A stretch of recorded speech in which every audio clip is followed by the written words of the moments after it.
Note का हिसाब करना सीखे। नोट का हिसाब करना सीखेंगे बच्चों हम लोग, ठीक है। सभी को मेरी तरफ से जय हिंद।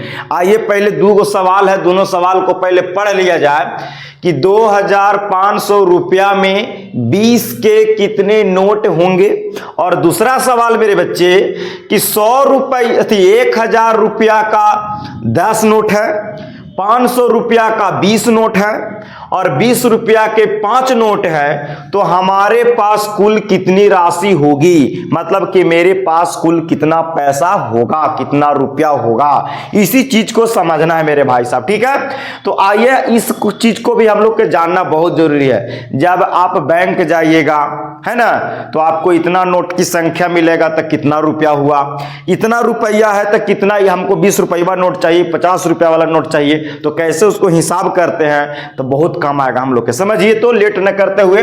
तो पहला सवाल कहता है कि 2500 रुपया में 20 के कितने नोट होंगे। यानी कि हमको क्या निकालना है, नोटों की संख्या। यानी कि हमको कुल नोट कितना होगा, कुल नोट। तो कुल नोट निकालने के लिए क्या करते हैं मेरे भाई साहब, कुल नोट निकालने के लिए फॉर्मूला होता है कुल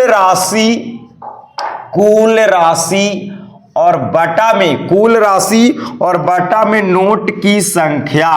कुछ होता है बटा में नोट की संख्या, नहीं, नोट की राशि होता है। नोट की कुछ होता है राशि।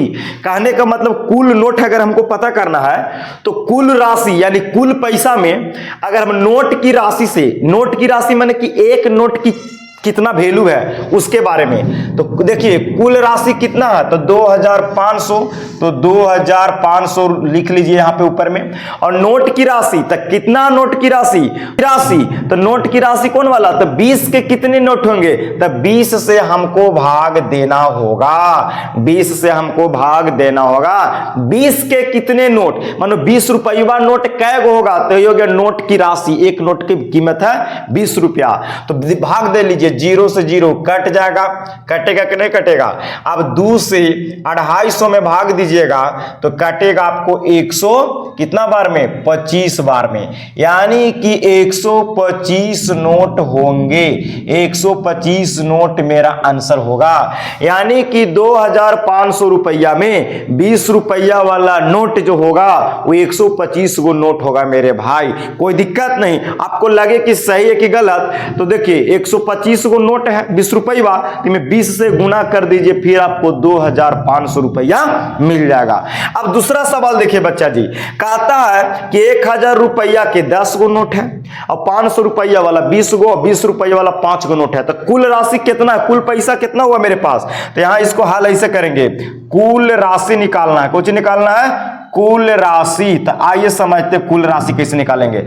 100 रुपया है तो 100 रुपया लिख लीजिए, सॉरी 1000 है तो 1000 लिख लीजिए गुना 1000 रुपया वाला क्या गो नोट है, तो 10 गो नोट है, तो 10 से गुना कर दीजिए, फिर प्लस के चिन्ह देना है क्योंकि कुल निकालना है, तो जोड़ेंगे। 500 रुपया वाला नोट क्या गो है, तो 20 गो, तो 20 से गुना करा देंगे तो कुल हो जाएगा यहाँ पे। अच्छा, फिर प्लस के चिन्ह देंगे। 20 रुपया वाला 5 गो है तो 20 गुने 5 कर देंगे। अब मेरा जो आएगा वही फाइनल आंसर। तो 1000 से 10 में गुना कीजिएगा तो 1 पर 4 0 यानी 10,000। देखिए 500 रुपया 500 रुपया के 20 गो नोट है तो गुना कर लेंगे तो कुल कीमत आ जाएगा। तो 5 दूनी 10 और 3 0, 10 पर 3 0 10,000। फिर यहाँ 5 दूनी 10 और 1 0। अब सबके जोड़ लीजिए तो कुल राशि आ गया। तो 10,000 जोड़ेंगे तो 20,000 और 20,000 में 100 जोड़ेंगे तो 22,100 रुपया मेरा कुल राशि होगा। यानी कि आप बैंक जाते हैं और 1000 रुपया वाला अगर आपको पास 10 गो नोट है और अगर 500 रुपया वाला 20 गो नोट है और 20 रुपया वाला 5 गो नोट है, तो आपके पास कुल पैसा कितना हो जाएगा, 20,100 रुपया। और यहाँ नोटों की संख्या निकालने के लिए सीख गए। तो चलिए बच्चों, वीडियो कैसा लगा जवाब जरूर दीजिएगा कमेंट में और ज्यादा से ज्यादा शेयर कीजिएगा मेरे भाई, है ना। इसी तरीका के देखने के लिए पेज को फॉलो करना है, शेयर तो करते रहना है। सभी को देखने के लिए जय हिंद, जय भारत।